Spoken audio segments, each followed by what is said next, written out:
Welcome back to Ambivalent Offenders. This is Jamie. And this is Erin.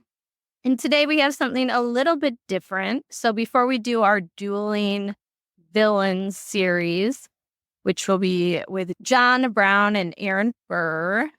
Sorry. I know, you're just going to have to do it every single time. I'm sorry. It's the Hamilton fan of me. I was trying to talk about Hamilton during breakfast this morning with Eric, and I'm like, well, I could go into song. It's hard to just speak the lyrics. Yeah. I was talking about the Reynolds pamphlet, like you never gonna be president. Yeah, exactly. Anyway, for those who might have missed the last episode, what we're going to do is I'm going to take John Brown on Sunday, and Aaron will take Aaron Burr. I'm guessing the following Sunday, because we have another little series that we're going to be doing as well, which I'll let Aaron talk about. And then after the Aaron Burr one, so the John Brown one will be just John Brown as he is, his story, not any judgment.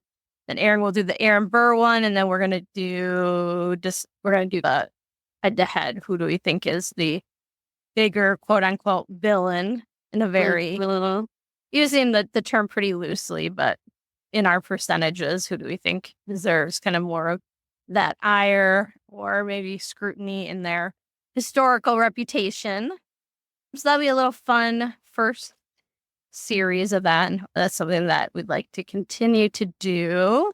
In between, we're also going to, Aaron, if you want to explain the other thing that we'll be releasing later this week, another short.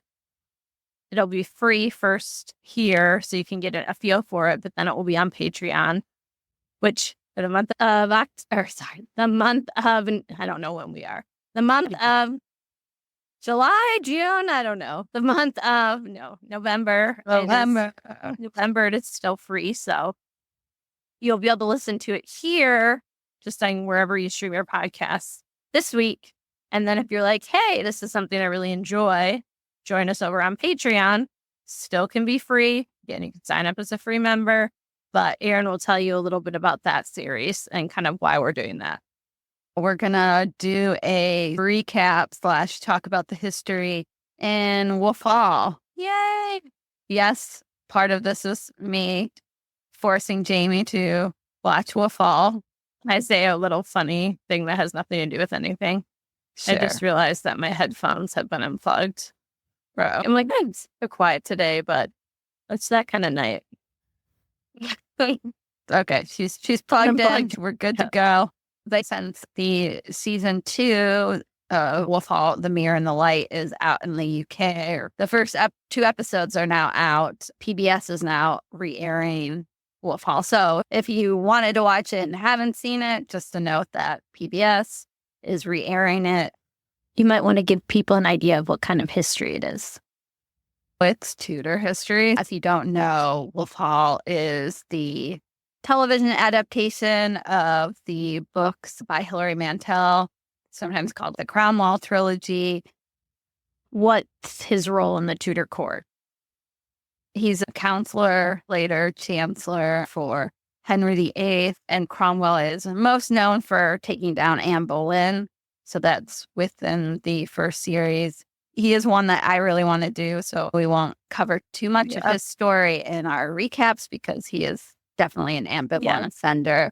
But the cool thing about Wolf Hall is it makes him the main character, and he's previously seen as the villain, and it's made people reassess him for better or for worse. I thought that would be a good one to cover. Obviously, you get Henry VIII in there, and you get Anne Boleyn, who are also very interesting historical figures who do inhabit the gray area of history that we so like to talk about. If you know about Anne Boleyn and Henry VIII and their saga, again, you'll be interested. If you don't know, you'll be probably even more interested. And that's what the first season will cover. So we'll go from that, the divorce, to Anne Boleyn's untimely end. Like I said, if you haven't seen Wolf Hall, it's airing on PBS. Even if you miss one episode, they're replaying it a lot to get caught up because we won't get to see season 2 until March.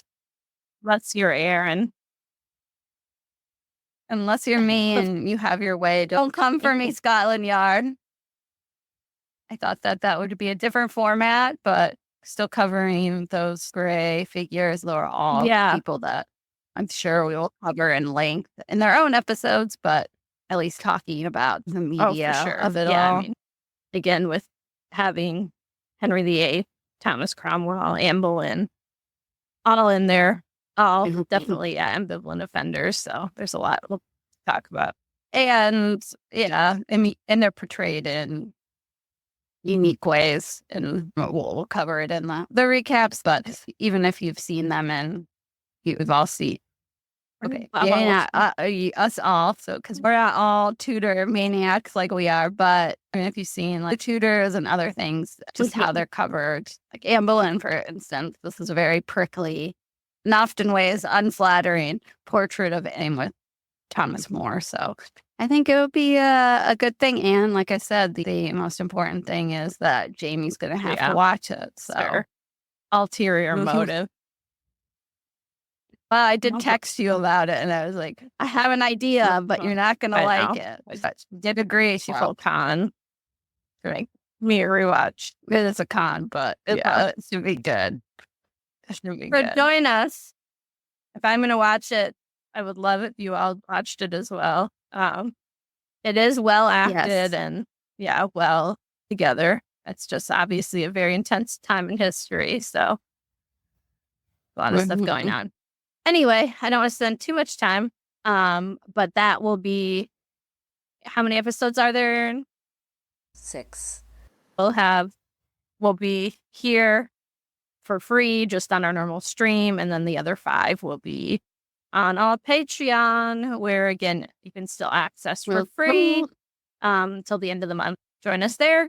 We appreciate you, whether you're a free member or a paying member. Both it, and same with ratings and reviews.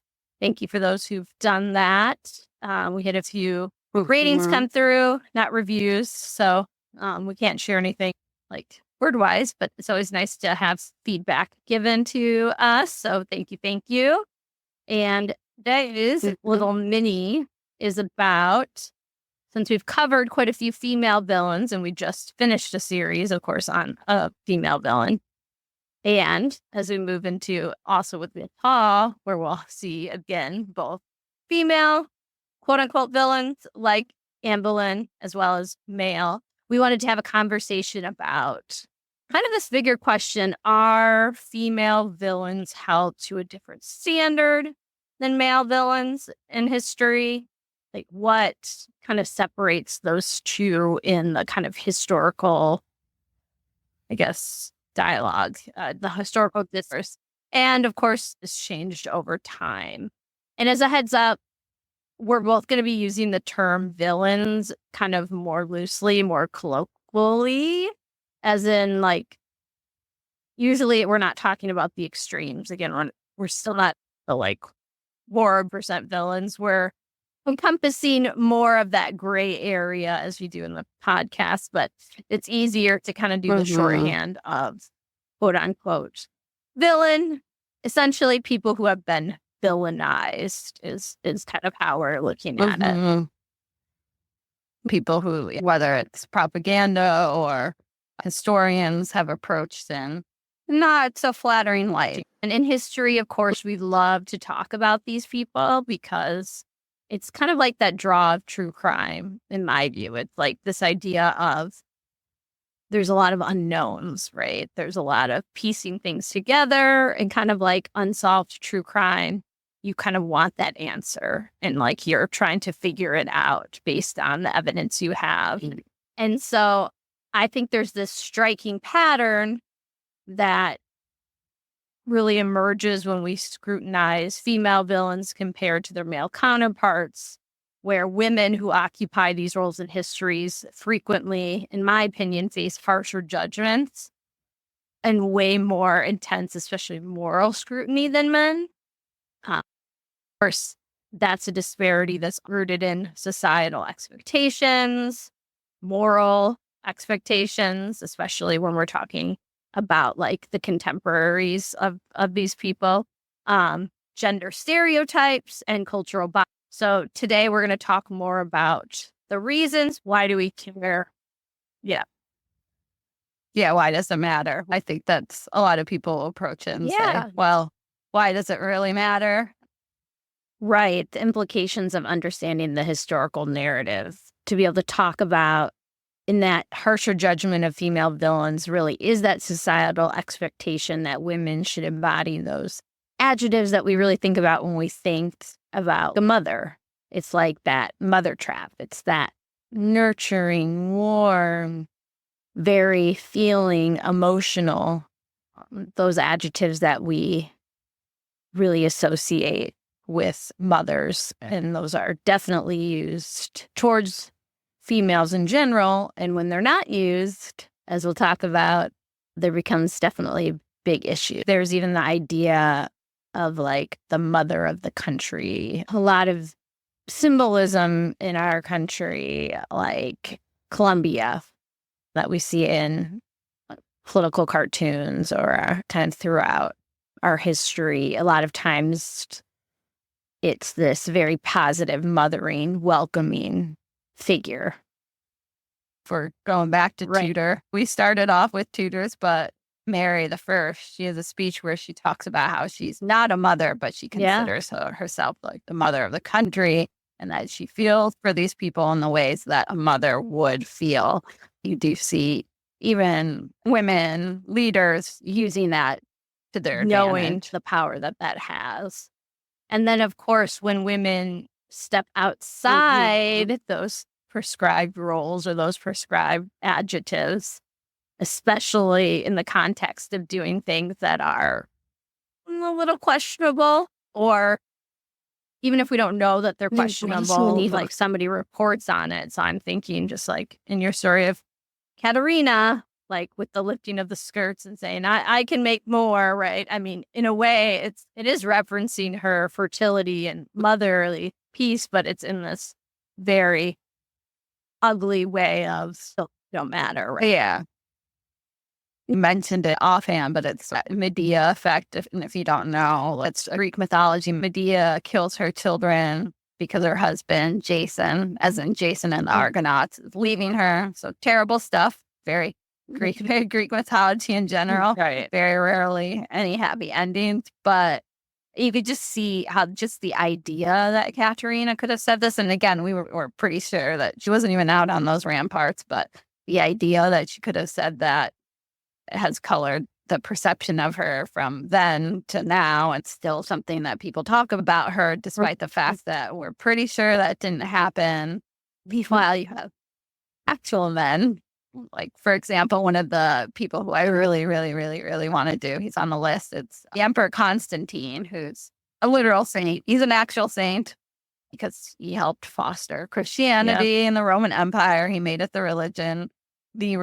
Well, he kills one of his sons and his wife. And unless you dove into his biography, you wouldn't hear a peep about that. No, Which is why he's on the list for me to do. It's a crusade of mine to spread the good word on what a shit person Constantine was. But again, he's sainted, and just the mere idea that Katerina could have said this. I didn't even do it, but the idea that she could have has made her this monster in history versus the people who we know actually have committed things against their children. That's definitely, I think that term monster is certainly like one that's leveled. It's like that idea of that monster mother. Because if we're tying it to true crime, we're thinking about your Casey Anthony's, right? Like where people are just so fascinated by women who, how could they do that? It's this vitriol, even though how many men, serial killers, not that, of course, serial killers are also very much in the limelight, but like when a woman kills a child, I'm just thinking, I mean, how many times, sadly, do we get in the newspaper of a man killing his child or a stepchild? And it's, meanwhile, Casey Anthony, Andrea Yates, I think is the the other people talk about in a breathless way. They talk about it in a different way. I think if you compare the coverage, you'll see that it is a different way that we speak about that. There's an article about, I can't remember her name. It was in the New York Times, though. It was about, again, another mother she was a nurse. She ended up, trigger warning, killing her children. They think, again, it was postpartum psychosis or something along those lines. And another trigger warning about self-harm. She tried to, after the fact, then end her own life, although she did survive. Even with like those medical diagnoses available nowadays, which of course they weren't in the past, there's still that like intense scrutiny. And not that I don't think that there should be, of like, is it really postpartum psychosis? Is it really postpartum depression? Of course, you need to look into that, but it becomes this whole like, is that even possible? Like, why didn't blah, blah, blah? It still becomes this huge, I think, issue that fathers obviously don't face. Well, and even if you're not talking about like killing parts, you also have, if you go back to what we're going to be covering in terms of Tudor, the Catherine of Aragon of it all is she's this saintly woman who only cares about her daughter and all that, and how she's perceived versus Anne Boleyn is usually perceived as this vixen. Yes. She's not. Obviously, we do know that she is a child. She is the future Queen Elizabeth, but the maternal aspect of her is downplayed to be the like evil mistress against this loving, pious Catherine of Aragon. Yes, 100%. Yeah, they are seen. They are definitely extremes. And then when you bring in Jane Seymour, it's like that return to quiet, pious sort of queen who becomes the mother of the future king, things like that. Whether or not that's actually true. One of the historians I follow, I think it's Elizabeth Norton, she's going to be doing a new biography on Jane Seymour. She's found some more information. We've been pretty limited in what we have because the ambassadors that we use for like the Anne Boleyn years, we've lost their dispatches or they weren't there. That's one of the reasons we don't know as much about Jane Seymour as we do Anne Boleyn. But I think there's been more work done that she's a little bit more, maybe not quite as talkative and as upfront with her views as Anne Boleyn was, but not quite the mousy, silent one that we all think of. One of the few things we know about her is her standing up to Henry. If you know British history or history during this part of Henry's reign, there's a big uprising called the Pilgrimage of Grace. It's a backlash against the closing of the monasteries, the Reformation. So it's a conservative backlash. And she sympathizes with the rebels, which is not what her husband wants to hear. And we do know that he reminded her of, essentially paraphrasing, remember what happened to my last wife. He basically says that. Lovely. So, we let him die. Don't worry. We'll be shit talking about if you want to hear us shit talk about Henry more again, you'll have to listen to the wall. There'll be a lot of Henry shit talking. And I think, again, also like characters that we've covered, like Katerina, and again, we'll be covering Anne Boleyn with that will fall.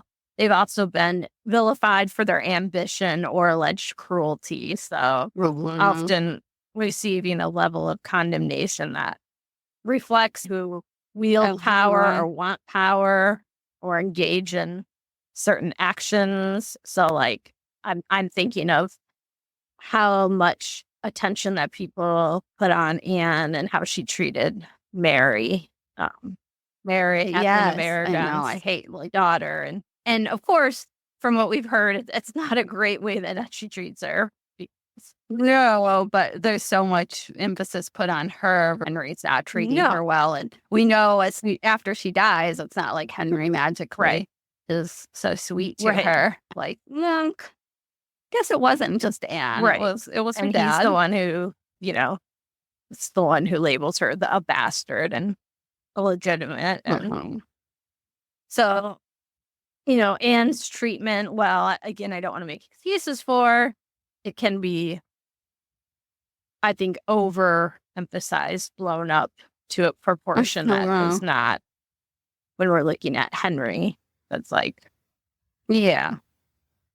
I don't think it's until relatively recently that people have started talking about, interested in him as a father. Right. I mean, it's rare. He's rarely talked about as a father. I mean, and then there's that idea of just her ambition of not wanting to be just a mistress, wanting to be queen, right?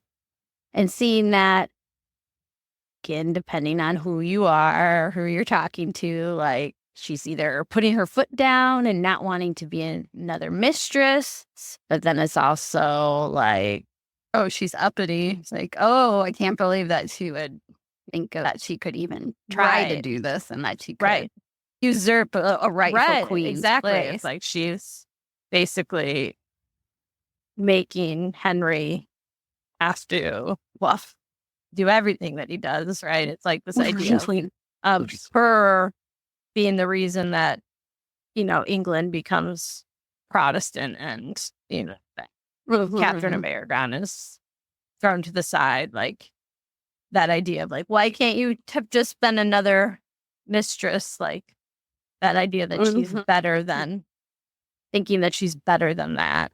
And then obviously with Katerina, her ambition is the driving force, when it's Girolamo and he's older. He's the one who's the nephew to the Pope, but make no mistake, she's the one who's calling the shots. There's a deep discomfort with that in the historical sources and how they want to talk about her in that aspect, because it's not just that she's the mother, but the fact that she's driving it in a way that they talked about her boy toys, her men.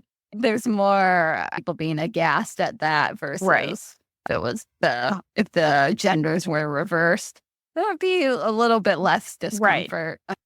Of course, just in that comparison, it's like when you compare that to males, well, like whether it's Julius Caesar or I would say even like a Napoleon, there tends to be, when there's ambition, that idea of rising in the ranks and doing things like that. It's like their actions are framed as like ambition being a quality they have, like almost, I want to say like an external thing, like it's not like this innate evil. It's like, oh, they've gotten this taste of power, or they have this really military prowess. They're talented.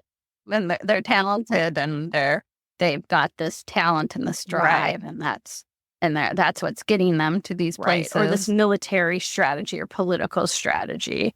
It's like, as opposed to a moral failing, like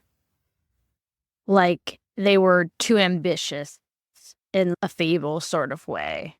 Sometimes you get a little bit of more pushback with a Napoleon, but I feel like it's still nowhere near that female level of moral failing when you're comparing historical figures and ambition.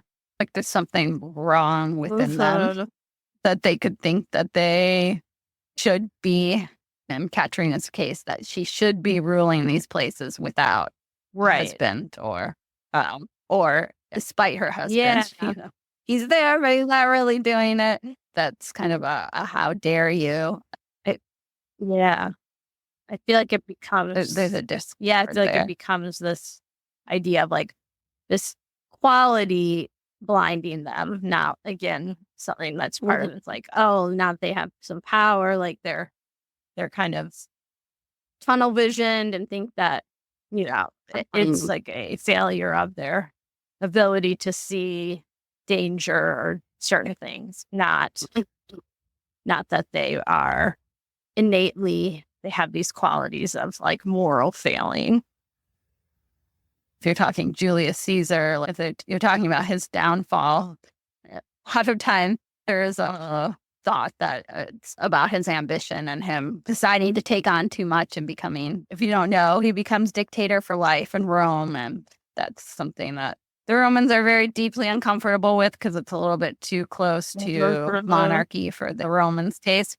But for the most part, you'll hear about the reason that his downfall is because he was too generous, that he forgave his enemies, and he has a sense of loyalty to even the people who will eventually kill him, that he forgives them time and time again. And that's not something you'd hear. That's not something you'd hear about in Anne Boleyn, that, the reason that that her downfall is that she forgave Cromwell one too many times. 100%. Definitely. And I think another big point that I want to talk about is that the narratives surrounding female villains are frequently steeped in sensationalism. We already mentioned we keep having to mention the skirt being pulled up, right, with Katerina, but that historical accounts often focus on their relationships. Same with Anne Boleyn. Now, again, I understand that they might not have made it into historical accounts as much if she hadn't obviously become Queen of England, but it's like their whole story becomes intertwined with their relationship. So framing like their actions in terms of seduction or manipulation rather than agency. So one example I wanted to give from our series is how we covered the publicity around Bonnie Parker. So one half of Bonnie and Clyde, it focused on her glamour, making like she was a foolish young girl who was seduced into a life of crime by her love of Clyde. When in reality, we know she was given many, many times to get out by her mother and other people. And she continually decided whether, again, depending on how you want to view the situation with the Great Depression and her options where she was from, that like this was her best opportunity to, if she wasn't going to become an actress, she was going to become famous in this way. And that this was what she was going to do. It was her choice, her agency, not Clyde being like, no, you have to stay. Yeah. And if you're interested in more about that story, again, if you haven't listened to those episodes, go back and listen to it. I do think you do a great job of picking apart that idea of she's not just there because her little boo's there and she wants to be near Clyde, which that is part of it, that she loves him, but she makes those decisions on her own. And like you said, there are many crossroads in her life where her family's telling her, no, don't do it. And I think even Clyde, I mean, isn't Clyde, is kind of giving a little bit of a pushback too. But she makes those decisions and she knew what the end result would be. She was not blind in terms of that. No, not at all. She knew it was going to be a short life, but one that had the publicity and things. So that sensationalism, similar to like what we talked about earlier, where certain crimes and things today get a lot more attention when women are involved. In this case, very much the same. You know, if it was just Clyde, it wouldn't have been anywhere. Yeah, that's what I was about to say. Do you think that if it was just Clyde, I mean, because at that time there were so many bank robberies and such, it had just done like a little blip. And they were such small time robbers. I always laugh at my gif of 9-9 Captain Holt, where it's like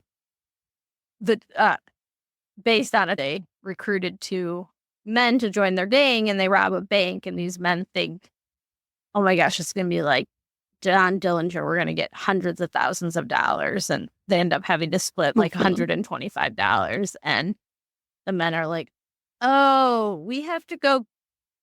Oh, we forgot something back in our town. And they just, we'll be back. We swear. And so the whole gift going, oh, no. Recognizing, oh, what have I just done? But they got out of there pretty damn quick. So yeah, I mean, they were so small town or so small. It's basically just enough to get them through. Maybe give some money to their family, a place to stay. If it was just Clyde, there would have been no, it wouldn't have not. But again, with Bonnie, and especially when the Polaroids of them posing and things, that makes them become this sensational couple. And of course, the time period with the Great Depression. So listen to that episode. Yeah, I can't remember. They weren't intending for the Polaroids to get. So it's not like they were putting that out there. It's just they got left behind. Yep. You can't say, oh, Bonnie was really leaning into it. I mean, they did keep like the cutouts of the newspaper articles mentioning them and stuff. So she did love. Yeah, she wanted to be an actress, but she didn't like to. She leaned into it maybe after, but that was initially what that they were going to be as big as they were, and she also hated some of the Polaroids because there's the famous one with her and the cigar, and she hated that one being out there because she's like, I don't smoke cigars. Like she just thought it was so unflattering, and her was like, I love that. We already talked about Anne Boleyn. Again, her life almost always being framed just with her marriage.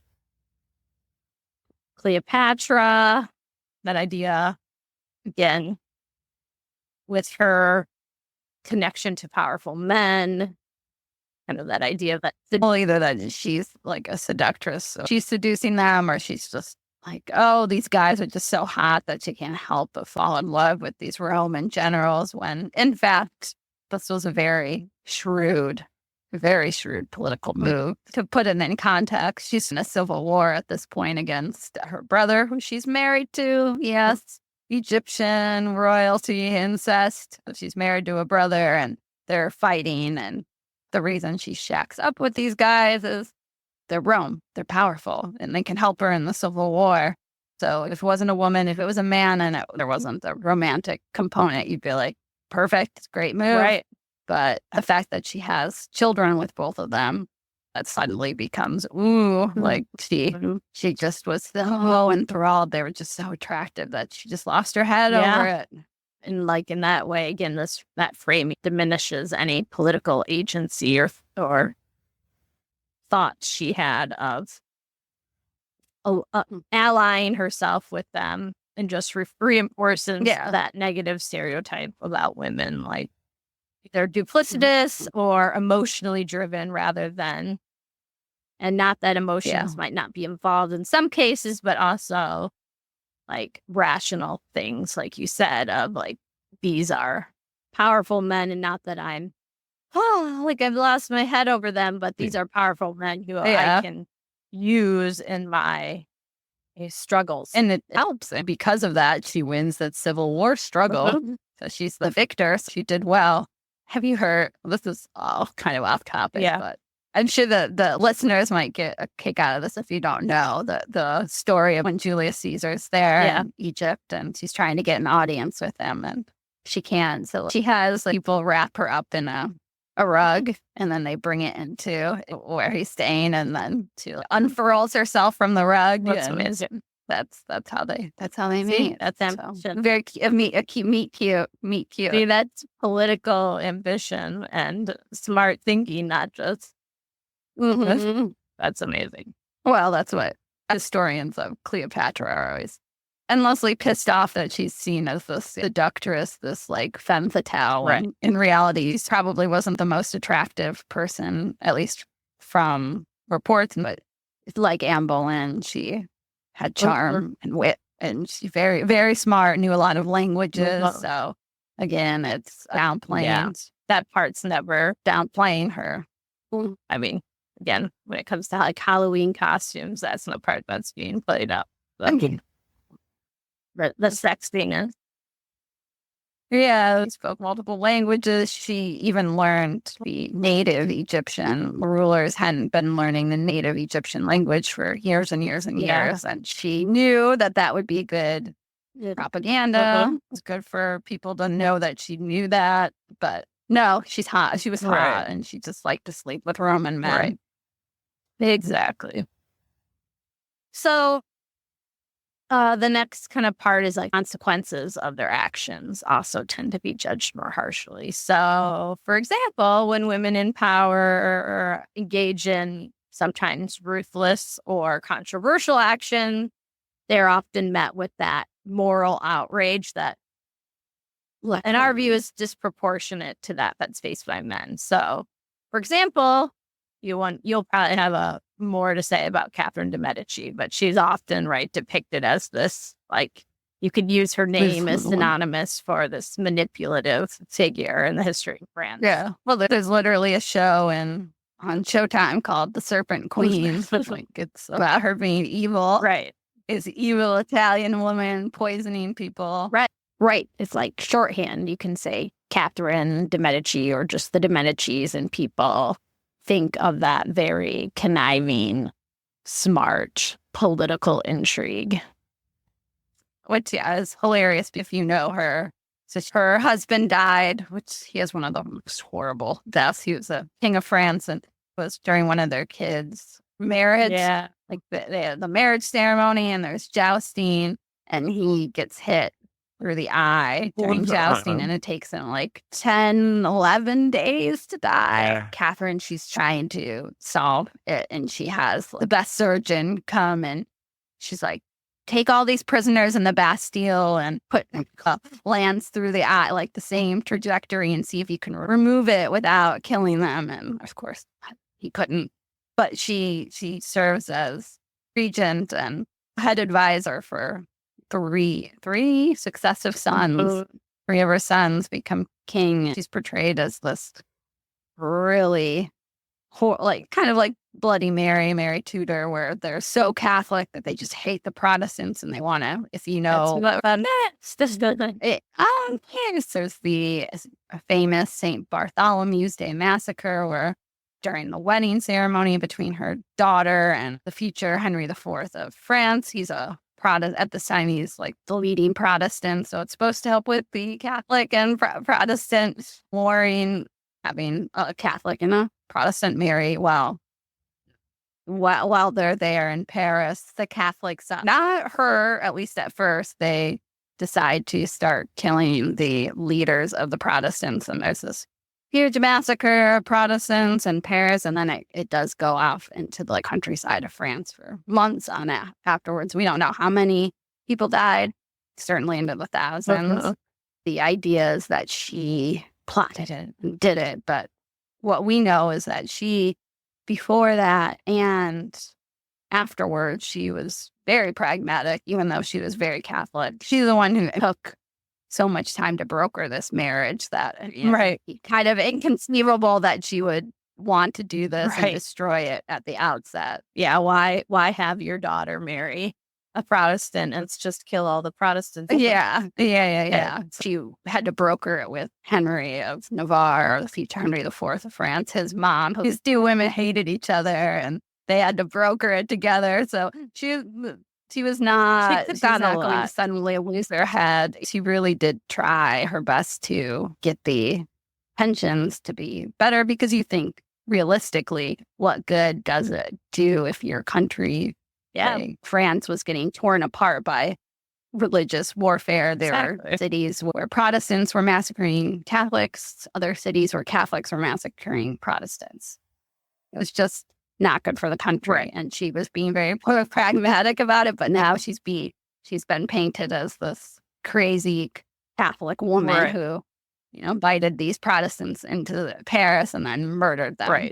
All of them. But yeah, it makes no sense of why would she want to see that happen with her country. It doesn't make it any stronger or anything like that. No, she was a very pragmatic woman. In the same way she was doing what Elizabeth I on the other side. Elizabeth I was Protestant, but both trying, I want to say tolerance, because obviously they're still the 16th century and not tolerant in the way that we are tolerant in terms of religious differences, but much more than she's been given credit for. Yeah, it's hard when you use that term tolerance, but for sure having less of like a major fundamental part of their reign. So, do you want to talk about crazy, unhinged. It was the men in the room, especially the Geese family. The dudes, they were the ones who wanted to kill all the Protestants. Catherine was not the unhinged woman in the room. So you brought up Mary the First of England, or Bloody Mary, which, again, based on that nickname, you can tell not going to be flattering. So she's equally vilified for her fanatic Catholicism and persecutions of Protestants during her reign in England. And as I said, not that I want to say that that's a good thing and like, oh, let's applaud her, right? But that's also not a rare thing. So, for example, you mentioned Catherine de Medici's husband, Henry II. He also burned Protestants at the stake. Oh, yeah. So, yep. But he doesn't have a cool nickname like Bloody Henry. Bloody Mary. Well, and even Mary's, if you compare based on the length of the reign that they had, you've done how many math wizards, if you're trying to do the average of how many people died because of religion during Mary's versus Elizabeth's versus their brother Edward's reign, there's not that much of a difference. I think Elizabeth killed more Catholics than Mary killed Protestants. Certainly I don't want to say overblown, but in a way, as we had said, it's disproportionate. Like the fact with that nickname and part of it too is like they see it as like, she's just so angry that her dad divorced her mom, childhood trauma. Or Mary's history. She gets married. She loves her husband. He's from Spain. He's obviously a Catholic, but then he doesn't spend much time with her and eventually goes off to Spain and he has a bunch of other stuff to do. Some wars and fight, but that she's just so upset that her husband left her that now she's unhinged and she's just going to take it out on these Protestants. Right, she can't get pregnant. And so it's like, again, that idea of like, because she can't be a mother and because her husband, it's like all these irrational, like hysteria. And just to bring it out there, because I have to throw in Thomas Cromwell as statesman, rather than villain, like, there can be that double standard in the interpretation, right? He's well, to be fair, and we'll talk about him in our episodes on the recap, but Tommy had a really bad reputation till Wolf Hall was trying to flip that on the head and make him the star, the protagonist. But to be fair, yes, people like him and Wolsey and these people that Wolsey we admire, but he certainly prosecuted heretics in England to the same fervor that Mary did. And I think, sorry, I didn't mean to interrupt. I feel like less as evil and more as like they had to do for their job. Like working for Henry VIII and like to keep the country stable, to keep this and that. Like, yes, they did things to benefit themselves, of course, but like to those positions through their smarts, their wits, and the decisions they made, while harmful to certain groups of people. So, for example, like the downfall of Anne Boleyn, it's like seen in a very different way. It's like it's part of his role to basically. So he has to do it. He has to get rid of her. It's going to quote Wolf Hall, nothing's personal here.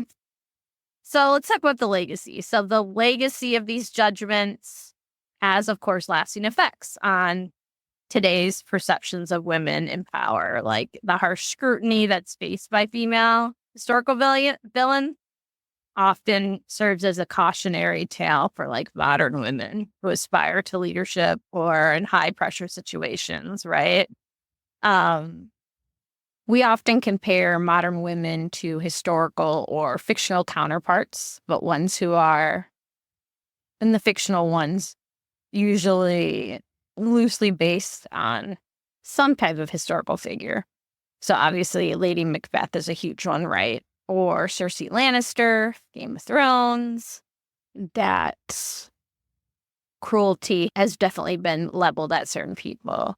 And Lucrezia Borgia, of course, very infamous historical female. So there's this fear, I think, with women, and it might not even be a conscious fear, but for women in power, the fear of being labeled as power hungry or manipulative, or on the other side, overly emotional. And that can really deter women from pursuing positions of power, or in a lot of cases, deter men from putting women in positions of power where they might be viewed as controversial. And basically, men are never given those same descriptors. I always think of that term bossy, right? Where women have somewhat reclaimed it, but bossy is rarely used towards men, as opposed to they're very confident and self-assured, or they speak their mind, like that. There'll be people from different political viewpoints listening, but whether or not you want to talk about it, but obviously Kamala Harris in this election and Hillary Clinton in 2016, whether or not you like them or not, personally, you might not like them personally, but you do have to realize that they were both covered in a way that was different to men. Much was made about Kamala not having children. Right. Biological children. I have to admit that the legacy of how we viewed women, how we've talked about women, how women have been presented in history is coming down to us. Right. And we're still falling into the same trap. Right. That same trap of she doesn't have biological children. What, like that. Even if we're not there was literally somebody who, I can't remember who it was, but where they said, can she be invested in the future of America if she doesn't have children, which is something you would never, ever, ever, ever, ever, ever say about a man. Don't say that I'm just on my soapbox as a feminist, because I am, but you would never say that about a man. Right. It to me, it's again, women of the past, you couldn't have children. I'm thinking Salem witch trial, things of the the witches, or even women, trigger warning for talk of pregnancy loss here, but Catherine of Aragon or Anne Boleyn, who had miscarriages or children with potential deformities that we don't know, that was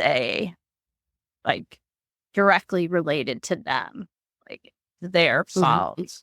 And it today we still have that idea of, is still that overtone of if you can't have children, or if you can't, but even today it's you're making that choice.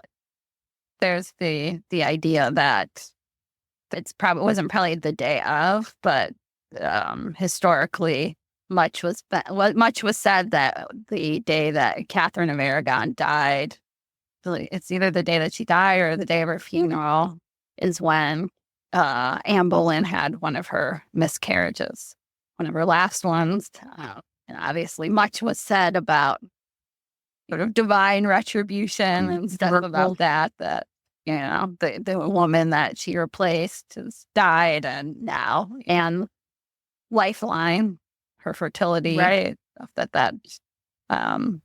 she's getting punished for that, for sure. Still, I think, make much more comparisons to either fictional or historical figures with powerful female women, where there's some level of distrust, or or even if it's the wife of a powerful man, it's again, whether it's Lady Macbeth or Cersei Lannister, there's all these.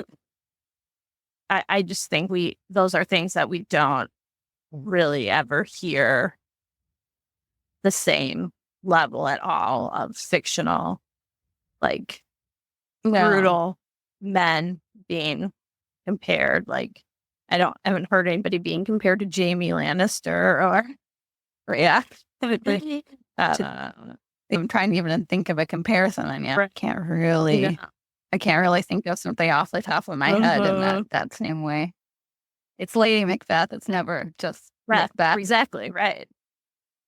And I just think it continues to perpetuate, right, the cycle where women remain shocking, underrepresented in leadership, particularly in those high stakes environments like politics, business, really any certain things, because it's like that idea of whether it's the emotional, it's like they have to be a mother, but if they're a mother, are they too emotional? Are they too connected to their children? Or, you know, even things I've faced, you know, in my career of typically women are still the ones who are majority, like if kids are sick, are the ones who are staying home with the kids or having to take a year or two or something off of work to caretake for children. So they might have gaps in the resume. And so still haven't figured out the best ways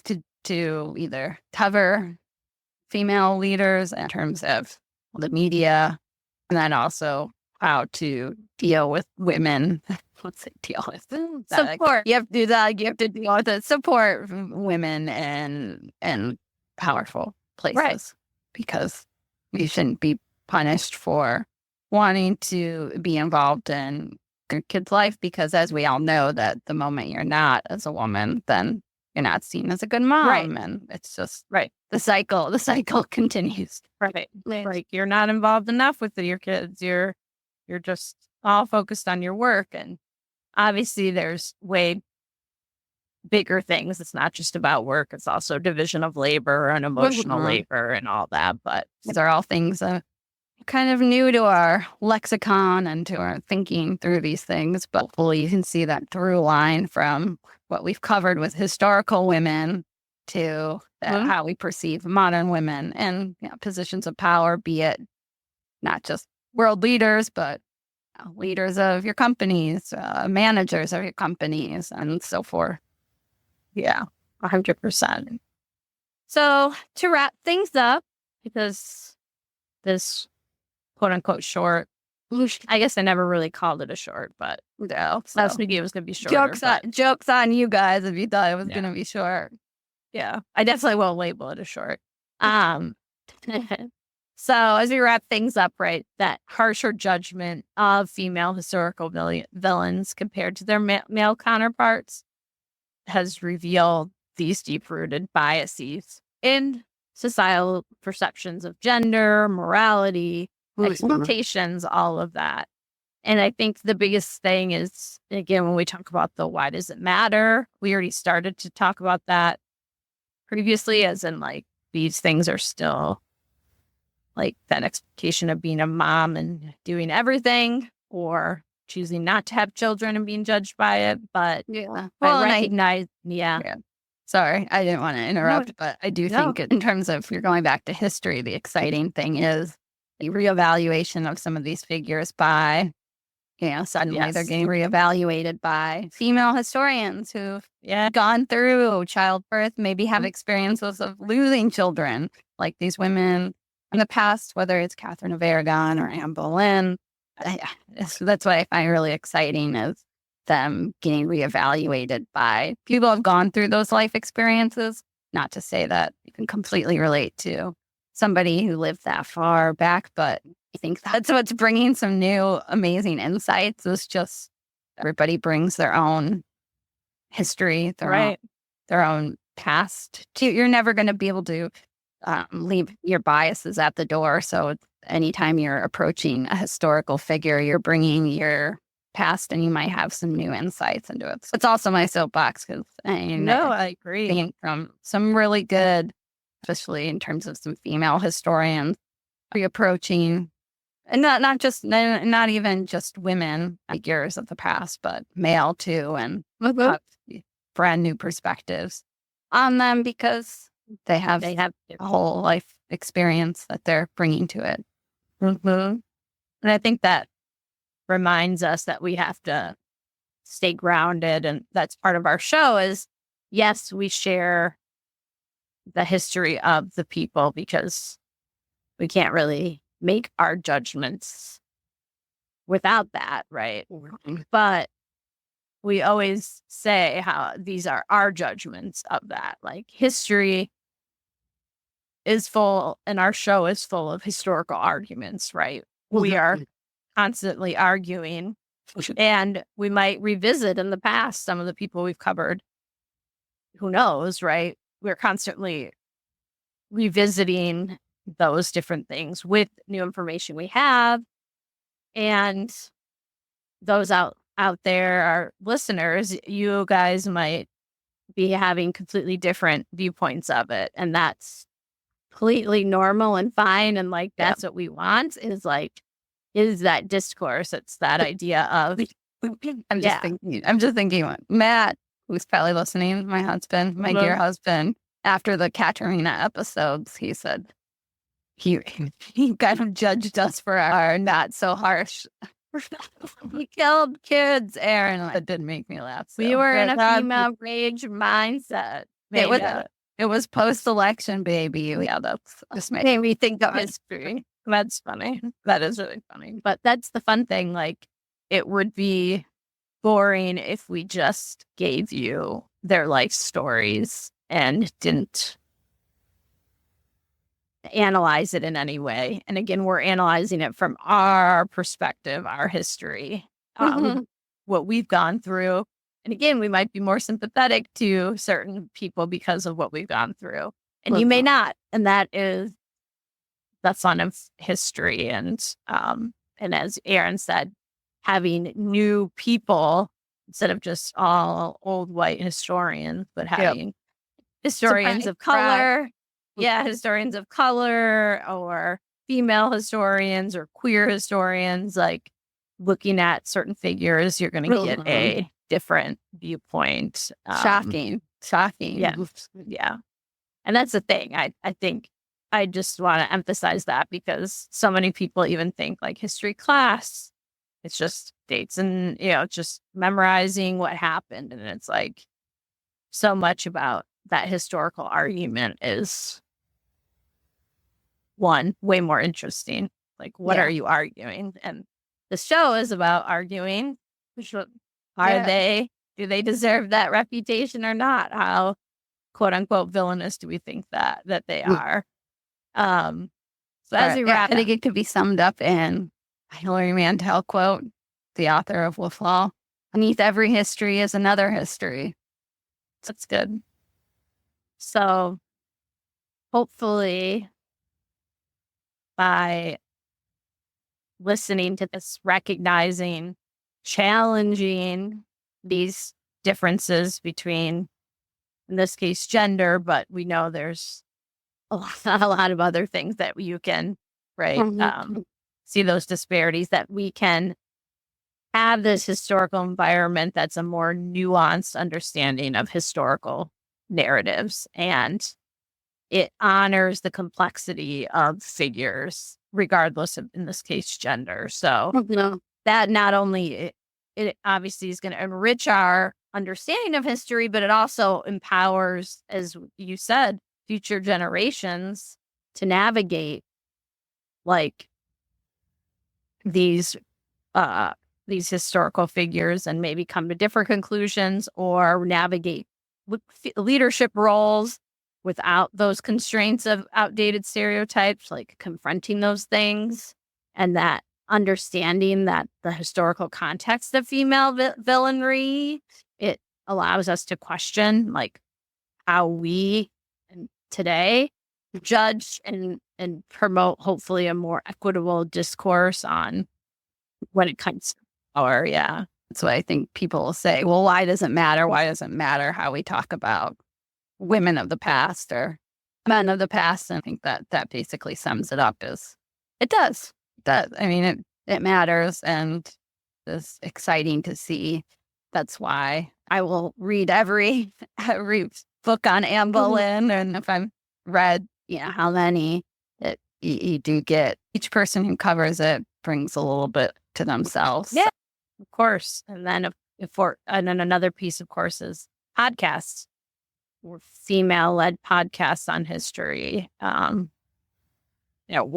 not just female-run, like, again, the whole gamut, right? Young people, old people, queer people, straight people. Like, again, it gives these new groups of people who traditionally haven't been in the role of historians, making those analysis and sharing it. And I'm glad on our show we've been able to highlight some shows that are run by female podcasters who are looking at history, and with that kind of have their own viewpoint.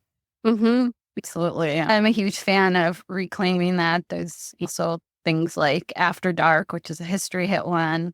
It's really good. And they do a lot of queer history. It's amazing because that is a space that for a long time was because of how society treated queer people, that they didn't think that their history was worth making books about, making podcasts, honoring. And now we have so much more. And it's exciting because it's obviously a new history, but it is new to us. It's new in the historical discourse, which I think that's what's important, right? Because yes, of course, it always had happened, but how we're talking about it is, we're remembering it is different.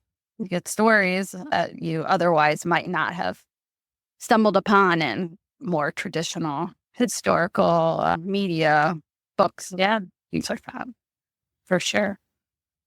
Well, I think we'll wrap it up there. So our plan, as we said, is in a few days, we'll post it on the Instagram. We'll follow our Instagram. We will have our first Wolf Hall reaction episode, and that will be just right here on the normal feed. So if you're listening on Apple Podcast, it will be there, Spotify, wherever. And then from there, please listen to a lot of it so that Jamie knows that it's worth watching, continuing to watch Wolf Hall. Please do it for me, please. Especially. And then from there, you'll find it, and we'll still remind you, but it will be on our Patreon, which is still free. So you can still access it through the month of November here for free. And we'll try to be more of mini-ish anytime with us. It's hard to say mini, but those are Patreon, and I'm trying to think of what else. And then, our dueling series is coming up with me covering John Brown. And I say Sunday because that's usually when we record, but usually it's posted either Monday or Tuesday. So look for that next Monday or Tuesday. I'm just excited that I've got Wolf Hall coming up. Thanks for letting us talk a little bit about female. Well, there's a little bit of female rage. Just a little bit. Yeah. Just a little bit. And still go there a little bit. Before we leave, please review or rate our show on whatever platform you use. We always appreciate that. It makes us feel good. And it also helps people find our show. And of course, if you can share, whether it's with a friend or a relative you think might like our show, or sharing on social media platforms, we greatly appreciate that. And we greatly appreciate you as we continue to grow our audience. It's really fun to see more people join our little community. Our little community. We love you guys. Thanks for listening. And be on the lookout soon for first installment of our Wolf Hall recap. Thank you, everybody. We'll talk to you soon. Bye, guys.